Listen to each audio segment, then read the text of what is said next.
गुरुमुखो, आज का सत्संग बहुत ही लाभकारी है। सभी गुरुमुख ध्यान से सुने और रूहानी लाभ उठाए। गुरुमुखो, हर युग में कुछ एक वर्षों के पश्चात सामाजिक एवं राजनीतिक उथल पुथल का तांडव होता है।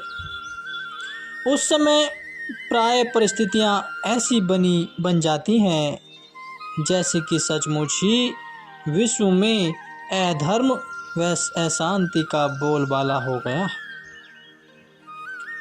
आध्यात्मिकता मानो लुप्त प्राय होने की कगार पर दिखाई देती है। सृष्टि के काल चक्र में ऐसा प्रतीत होना तो संभव है, परंतु उन परिस्थितियों को परिवर्तित करने के नियति की ओर से अध्यात्म पक्ष प्रबल होता है और सत्य धर्म से ही उसमें परिवर्तन होता है। ऐसे समय में वर्तमान युग पुरुष नित्यावतार योग यज्ञ जप तप आदि साधनों द्वारा जनता को ऐसी भीषण परिस्थितियों से उबार लेते हैं। 20वीं शताब्दी में देश विभाजन के कुछ समय पश्चात असामाजिक तत्वों ने अतिक्रमण करना आरंभ किया और घृणित एवं आतंकी उपद्रवों से जनता त्राही त्राही कर उठी। आस्तिक जन अपने अपने इष्ट देव के श्री चरणों में अपनी करुणा पुकार पहुंचाने लगे। कुछ गुरुमुख प्रेमियों ने अपने नगर में होने वाले अत्याचार एवं दुर्व्यवहार का ब्यौरा श्री सतगुरुदेव महाराज जी के श्री चरणों में निवेदन किया। श्री पंचम पातशाही जी महाराज ने श्री आनंदपुर के सभी आश्रमों एवं सत्संगी आश्रमों में आदेश दिया कि जहाँ जहाँ श्री दरबार के अनुयायी एवं गुरुमुख जन निवास कर रहे हैं, ऐसे समय में सब नित्य प्रति भक्ति के 5 नियमों श्री आरती पूजा सेवा सत्संग सुमिरन दर्शन ध्यान की पालना तो कर ही रहे हैं, परंतु 1 घंटा अतिरिक्त सुमिरन जाप अवश्य करें। उठते बैठते सोते जागते ध्यान सुमिरन में सुरती को जोड़े रखें। जैसे राजा महाराजा स्वयं को सुरक्षित रखने के लिए किले का निर्माण करते हैं, ऐसे ही सतगुरु का शब्द परकोटा बनकर जीव को सुरक्षित रखता है। गुरुमुख जन घबराए नहीं, कोई भी नकारात्मक विचार मन में लाए नहीं। इष्ट देव सद्गुरु के वचनों पर दृढ़ विश्वास और पूर्ण श्रद्धा से कर्तव्यों का पालन करें। दुख गम चिंता दूर हो जाएंगे। निकट परिस्थितियां कुछ समय के पश्चात स्वतः ही ठीक हो जाएंगी। पावन श्री वचनों की अनमोल निधि को पाकर एवं उस पर मनन करते हुए सबको मानो अभय दान मिल गया हो और श्री आनंदपुर में एक दिन प्रातः 4 से 5 बजे तक श्री शांति भवन में भजन अभ्यास मौन ध्यान करवाया। इसके पश्चात श्री आरती पूजा का कार्यक्रम संपन्न हुआ। वह भयावह समय टल गया और गुरुमुख प्रेमियों ने आनंद सुख शांति और प्रसन्न जीवन को पाया। तत्ववेता महापुरुषों के अदम्य परोपकार ही इस संसार में सुख समृद्धि हर्ष वृद्धि और आनंद निधि प्रदान करने वाले हैं। गुरुमुखों, युग परिस्थिति एवं काल चक्र में नियमानुसार परिवर्तन होते रहते हैं। कई बार कई घटनाक्रम ऐसी विभीषिका साथ लाते हैं कि भयंकर भयावह स्थिति उत्पन्न हो जाती है। महापुरुष उस परिस्थितियों का सामना सरल एवं सुगम ढंग से करने की युक्ति बतलाते हैं। ऐसे ही एक घटना घटित हुई जिसका उल्लेख इस प्रकार है कि विश्व के सब देशों में प्राय प्रति एक वर्ष में 2-4 ग्रहण लगते ही रहते हैं। भारतवर्ष में यह राहु केतु ग्रह का उपग्रह समझा जाता है, उपद्रव समझा जाता है। जब जब भी यह ग्रहण लगते हैं तो ज्योतिष शास्त्र की गणना के अनुसार कभी कम तो कभी अधिक हानि होने की आशंका बनी रहती है। इसी प्रकार सन 1991 में सूर्य ग्रहण को अत्यधिक भारी बतलाया गया। ज्योतिषियों ने यहाँ तक आशंका जतलाई कि देश विदेशों में अत्यधिक उथल पुथल होगी। जो व्यक्ति भी पूर्ण ग्रहण के समय सूर्य की ओर देखेगा उसकी आंखों की रोशनी बिल्कुल समाप्त हो जाएगी। हो सकता है कि यह मस्तिष्क पर भी कोई दुष्प्रभाव डाल दे। जन हानि एवं धन हानि दोनों ही प्रचुर मात्रा में होंगे। ज्योतिषियों की ऐसी भविष्यवाणी को सुनकर सबके मन में भय से ऐसा आभास होने लगा कि जैसे कोई प्राकृतिक आपदा बरसेगी। आपने दिव्य सत्संग भवन में सभी गुरुमुखों को तुरंत ही एकत्रित होने का आदेश दिया और फरमाया कि सूर्य ग्रहण के 3 घंटे के समय में सब गुरुमुख इसी हॉल में बैठेंगे और कोई भी इस समय बाहर नहीं जाएगा। यहाँ बैठकर सभी भजन कीर्तन और पुनः 1 घंटा भजन अभ्यास करें। आप स्वयं भी यहाँ पूरा समय विराजमान रहे और श्री दर्शन ध्यान करते हुए किसी को भी समय का पता नहीं चला। 3 घंटे का समय पलक झपकते ही व्यतीत हो गया। जैसे ही सब सूर्य की रोशनी में अंदर आए थे, वैसे ही जब बाहर निकले तो देखा कि दिवाकर पहले की भांति ही अपनी आभा बिखेर रहा है। आपने केवल शरणार्थों की सुरक्षा के लिए यह रचना नहीं रचाई, अपितु विश्व को इस संकट से उबारने के लिए सामूहिक प्रदर्शन का आयोजन किया। सचमुच ही जितनी आपदा एवं संकट का अनुमान था, उसमें तनक भी किसी का कोई नुकसान नहीं पहुंचा। सर्वे भवन्तु सुखिनः, सर्वे सन्तु निर्मया, सर्वे भद्राणि पश्यतु मां कश्चित् दुख भाग भावेत। सभी सुखी हों, सभी रोग मुक्त रहें, सभी का जीवन मंगलमय बने और कोई भी दुख का भागी न बने। महापुरुषों के हृदय में संपूर्ण विश्व के लिए यही सौहार्द भावना होती है। सुख शांति एवं आनंद बरसाने संसार में अवतरित होते हैं और उसी लक्ष्य को पूर्ण करने में लगे रहते हैं।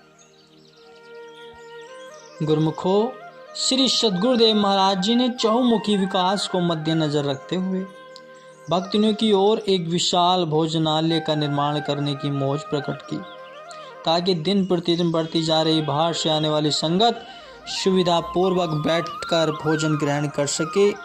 और पहले वाला लंगर बहुत ही छोटा पड़ा था। संगतों की लंबी कतारों में खड़े होकर काफ़ी समय तक प्रतीक्षा करनी पड़ती थी और भक्तवत्सल करुणानिधि महाप्रभु जी ने इस असुविधा को दूर करने के लिए श्री मंदिर परिसर के मार्ग में कुछ बगीचों को हटाकर स्वयं निज कर कमलों से उसकी नींव का उद्घाटन किया। यह विशाल भवन 1 वर्ष में ही बनकर तैयार हो गया। इस भोजनालय में एक और ऊंचा स्थान ऐसा बनाया गया है जहां पर भोजन का सामान, रोटी, दाल, सब्जी, चावल अथवा भंडारे में बनने वाले अन्य सामान रखे जा सके। उन्हें साथ साथ ही प्रत्येक वस्तु की पूर्ति हेतु सेवक जन सामान लाते रहते हैं ताकि सबको गर्म भोजन मिल सके। पूरे हॉल में बीच बीच में से निकलने का स्थान और संगतों के बैठने के लिए 4 फुट चौड़ा प्लेटफार्म नुमा स्थान बनाया गया है, जहां पर बैठकर सब भोजन ग्रहण कर सकें। भोजन बांटने वाले सेवक प्लेटफार्मों के बीच में छोड़ी गई जगह से सुविधा पूर्वक भोजन वितरित कर सके। सेवक जन सबके साथ मृदु मधुर भाषण करते हैं। इतनी सुचारू व्यवस्था में स्वयं भी सबका मन यहाँ बैठकर भोजन ग्रहण करने को करता है। आवास स्थान से यह भोजनालय दूर होने पर सब शरणागत यही कहते थे कि इतनी दूर भोजनालय कौन करने आएगा, भोजन कौन करने आएगा। इस भोजनालय के समीप ही बाइयाँ प्रचार्या एवं स्थायी निवासियों के लंगर के लिए अलग से स्थान बना दिया गया है। देखा यही जाता है कि पर्वों पर जब यह भोजनालय कुछ ही दिन के लिए खुलता है तो यहाँ के प्रबंध को देखते हुए हजारों का जन समूह होने पर भी शरणागत स्थायी निवासी गुरुमुख संगते बाइयाँ एवं प्रचारकाएँ उल्लास पूर्वक यहाँ भोजन ग्रहण करने आते हैं। प्रातःकाल की श्री आरती पूजा के पश्चात महाप्रभु जी ने यहाँ कृपा करके इसका शुभ मुहूर्त किया। पावन वचनों की अमृत वर्षा करते हुए श्री मुख से फरमाया कि श्री दरबार की प्रत्येक कार्रवाई में गुरुमुखों का ही हित समाया होता है। महापुरुष सदैव जीव कल्याण के लिए ही तत्पर रहते हैं। गुरुमुखों को भक्ति और रूहानियत का लाभ मिल सके, वे अपनी आत्मा का उद्धार कर सकें, इसी हेतु ही यहाँ सारी रचनाएं रचाई जाती हैं। सेवा का सिलसिला चलाया जाता है ताकि गुरुमुख जन इसमें हिस्सा लेकर अपने समय को कृतार्थ कर सके। आज जो इस भोजनालय का निर्माण हुआ है यह भी गुरुमुखों की ही सेवा रंगलाई है। बाहर से आने वाले संगत अब यहाँ बैठकर शांति से लंगर ग्रहण करेंगी। गुरु घर की दाल रोटी अमृत करके जान, जग के 36 भोग्य पदार्थ इसके नहीं समान। जो गुरुमुख यहाँ बैठकर श्रद्धा व प्रेम से लंगर ग्रहण करते हैं उनकी शारीरिक व्याधियाँ दूर होंगी ही, मन भी आनंदित रहेगा।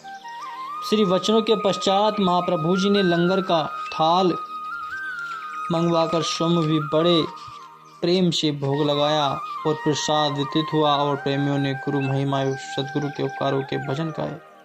इस भोजनालय का निर्माण हो जाने से एक ही समय में हजारों की संख्या में संगत बैठकर सुविधापूर्वक भोजन ग्रहण करती है। एक बार वैसाखी के पर्व पर श्री दर्शन बंद होने के पश्चात आप दोपहर के समय अपने चौबारे से भक्तों की साइड गैलरी में आए। चूँकि आप हर समय श्री आनंदपुर में कहीं न कहीं असुविधा तो नहीं है, इसका ध्यान रखने के लिए चाहू और दृष्टि डालते हैं।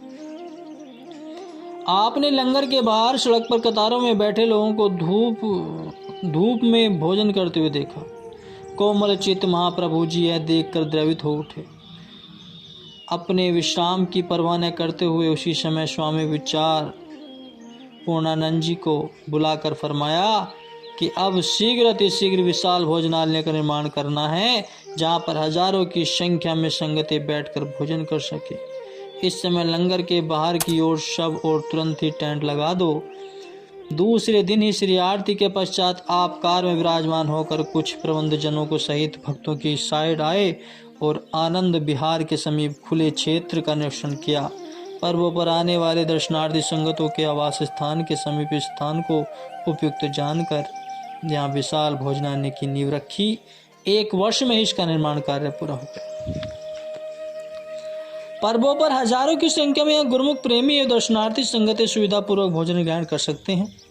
पर्व के पश्चात सीमित संख्या में गुरुमुख होने से भक्तों के आवास स्थान की ओर लंगर बना हुआ है। इसका भी नव निर्माण करवाकर सुचारू रूप से सब व्यवस्था की।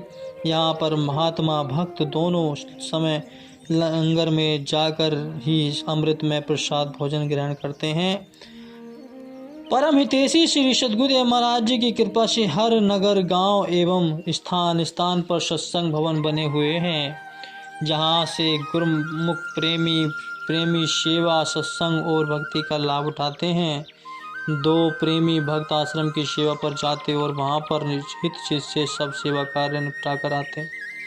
उनके साथ 13-14 साल के उनके बच्चे भी सेवा किया करते थे। जब भी वे अपने अभिभावकों से शीघ्र घर लौटने के लिए कहते तो वे उन्हें समझाते कि श्री दरबार की सेवा अगर हितचित व लगन से करो तो अवश्य श्री गुरु महाराज जी स्वयं आकर दर्शन भी देते हैं और वचन भी फरमाते हैं। यह बात उनके दिल में घर कर गई। वे परस्पर यही कहते हैं कि हम भी अब हित चित से सेवा करेंगे।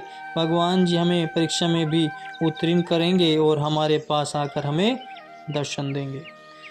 वे बच्चे अपने माता पिता के साथ श्री आनंदपुर में श्री दर्शन के लिए आए। उनकी सेवा लंगर में बर्तन धोने की लगाई गई। गुरु पूर्णिमा का पर्व था। अन्य सभी गुरुमुख श्री दर्शन खुलने पर सत्संग भवन में चले गए। बच्चे वहीं लंगर में सेवा करते रहे, क्योंकि उनके दिल में एक ही लगन थी कि सेवा करते हुए श्री प्रभु जी हमें अवश्य दर्शन देंगे। और सत्संग भवन में सत्संग प्रवचन और श्री दर्शनों का कार्य संपन्न हुआ। महाप्रभु जी की अद्भुत लीला कुछ ही ऐसी हुई कि उस दिन कोई भी गुरुमुख पुनः सेवा के लिए नहीं आया। ये चारों बच्चे बर्तन साफ करते रहे। श्री सद्गुरुदेव महाराज कार्यक्रम के पश्चात अपने आवास स्थान पर चले गए। कुछ समय पश्चात एकदम ही आप महात्मा परम योगानंद जी, महात्मा आत्मा दयानंद जी, महात्मा योगा सत्यानंद जी को साथ लेकर लंगर में आए। उन बच्चों के पास कुर्सी पर विराजमान हो गए। मस्त हुए बच्चे अपनी सेवा में इतने व्यस्त थे कि उन्हें कुछ भी भान न हुआ कि आपने उनको अपने पास बुलाया और पूछा, कहाँ से आए हो और किसकी संगत के हो, कौन सी कक्षा में पढ़ते हो।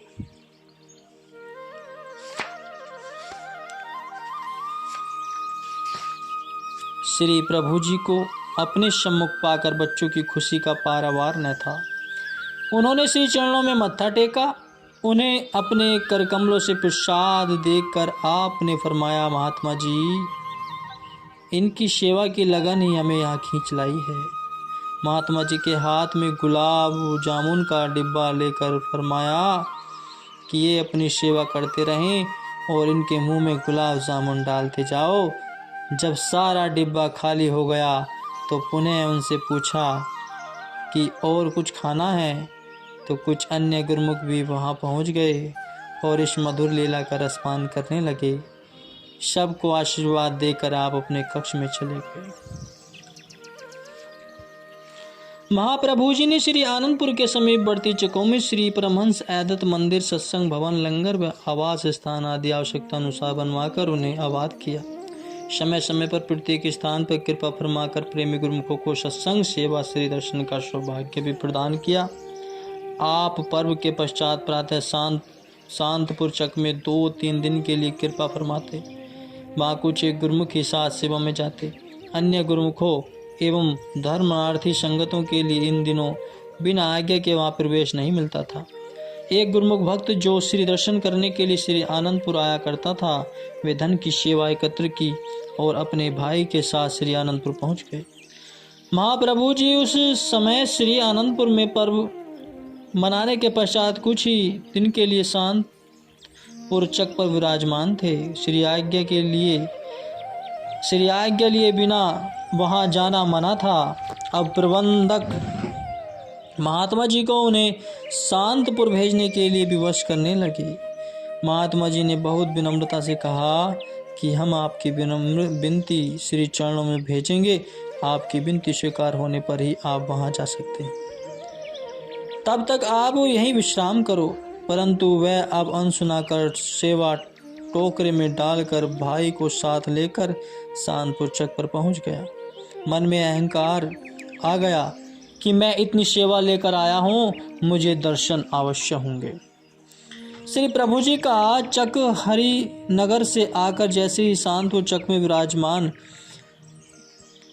हुए तो महात्मा अलग सुखानंद जी ने श्री चरणों में उस भक्त जी की विनय कर दी। दयालुता के अवतार महाप्रभु जी ने चाहे व आज्ञा के बिना ही वहां पहुंच गया था, तो भी उनके कल्याणार्थ उसे श्री दर्शन की स्वीकृति दे दी। वह भक्त अपने मन में इतना इतरा रहा था कि श्री प्रभु जी मेरी सेवा में अत्यंत प्रसन्न होंगे। उसने अपने भाई के साथ अंदर जाकर दंडवत वंदना की और टोकरा उठाकर आगे ले जाने लगा तो आपने फरमाया कि इसे वहीं पड़ा रहने दो। उसने समीप जाकर मत्था टेका तो अंतर्यामी महाप्रभु जी ने फरमाया कि जीव का मन माया के भंवर में शीघ्र ही फंस जाता है।